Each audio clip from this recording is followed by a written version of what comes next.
Baik, selanjutnya saya akan menjelaskan materi yang kedua, materi yang ke-6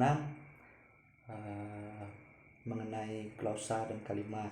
Nah, di sini saya akan memperkenalkan diri kembali. Nama saya Christian Mikael, NIM DWB 118044. Nah, di sini akan menjelaskan materi yang ke-6. Nah, yang mengenai klausa dan kalimat. Klausa merupakan satuan gramatikal yang berupa kelompok kata yang sekurang-kurangnya terdiri atas subjek, dan predikat, dan yang berpotensi sebagai kalimat. Nah, sementara itu, kalimat adalah satuan bahasa terkecil yang dapat mengungkapkan pikiran yang utuh atau setiap tuturan yang dapat mengungkapkan suatu informasi secara lengkap. Nah, jika terdapat suatu tuturan yang menginformasikan sesuatu tetapi belum lengkap atau belum utuh, nah, tuturan itu dapat disebut dengan kalimat. Mungkin hanya berupa kata, atau mungkin hanya berupa kelompok kata atau frasa.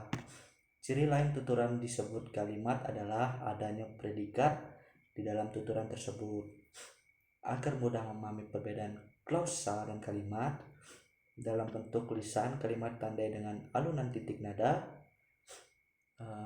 keras lembutnya suara, dan di sela jeda, serta di akhir nada selesai. Dalam bentuk tulis, kalimat dimulai dengan huruf kapital dan diakhiri dengan tanda titik, tanda tanya, ataupun tanda seru. Sementara itu, di dalam dapat disertai tanda baca lainnya seperti tanda koma, tanda titik, tanda hubung, dan atau tanda kurung. Kalimat dasar, struktur inti kalimat bahasa Indonesia ragam tulis sebenarnya sangat sederhana, yaitu hanya berupa objek, predikat, SP. Struktur inti tersebut dapat diperluas menjadi beberapa kalimat dasar. Nah, selanjutnya ciri subjek. Subjek merupakan salah satu fungsi dalam kalimat yang merupakan bagian klausa yang menjadi pokok kalimat. Subjek dapat berupa kata benda nominal, subjek dapat berupa kata nomina. Selanjutnya kelompok kata benda frasa nominal atau klausa. Selain itu, subjek dapat pula disertai kata itu. Subjek dapat dicari dengan menggunakan kata tanya, siapa, atau apa. Kata tanya siapa digunakan untuk mencari subjek yang berupa orang atau suatu yang bernyawa. Terus sedangkan kata tanya apa digunakan untuk mencari subjek yang bukan orang atau sesuatu yang tidak bernyawa. Subjek dalam bahasa Indonesia biasanya berupa nomina atau frasa nominal. Nah, selanjutnya ciri predikat. Predikat merupakan salah satu fungsi di dalam kalimat yang merupakan bagian klausa yang menjadi unsur utama dalam kalimat.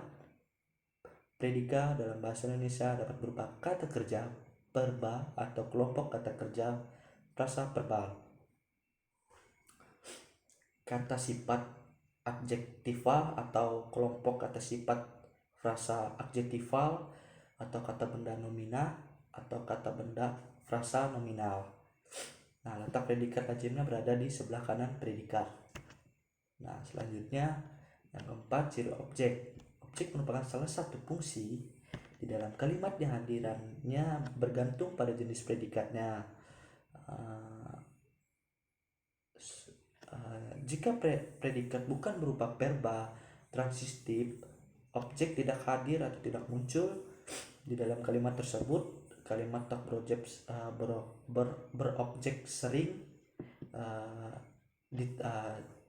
sering ditemukan dalam bahasa lisan ataupun bahasa tulis. Kalimat tak berobjek ini muncul karena pemahaman terhadap struktur kalimat baku dalam bahasa Indonesia. dalam bahasa Indonesia yang masih kurang. Selanjutnya ciri-ciri keterangan. 5. Keterangan adalah unsur kalimat yang kehadiran bersifat tidak wajib atau opsional.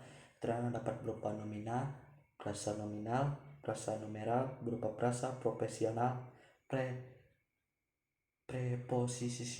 preposisional atau berupa adverbial. Nomina atau frasa yang dapat menduduki fungsi keterangan dapat dibedakan menjadi dua, yaitu keterangan wajib, wajib hadir, wajib muncul dalam kalimat, atau wajib muncul di dalam kalimat, dan keterangan mana suka. Keterangan wajib merupakan bagian dari predikat, sedangkan keterangan mana suka bagian dari predikat. Keterangan mana suka merupakan keterangan sejajar dengan subjek dan predikat. Kalimat yang keenam yaitu mengenai analisis kategori, fungsi, dan peran. Kalimat dapat diuraikan berdasarkan kategori, fungsi, dan peran. Analisis kategori menguraikan kalimat berdasarkan kelas kata yang mengisi konstituen di dalam kalimat. Nah, analisa fungsi menguraikan kalimat berdasarkan subjek, predikat, maupun objek. Mungkin sekian dari pemahaman materi yang saya dapat. Apabila ada kesalahan kata, saya mohon maaf. Sekian dan terima kasih.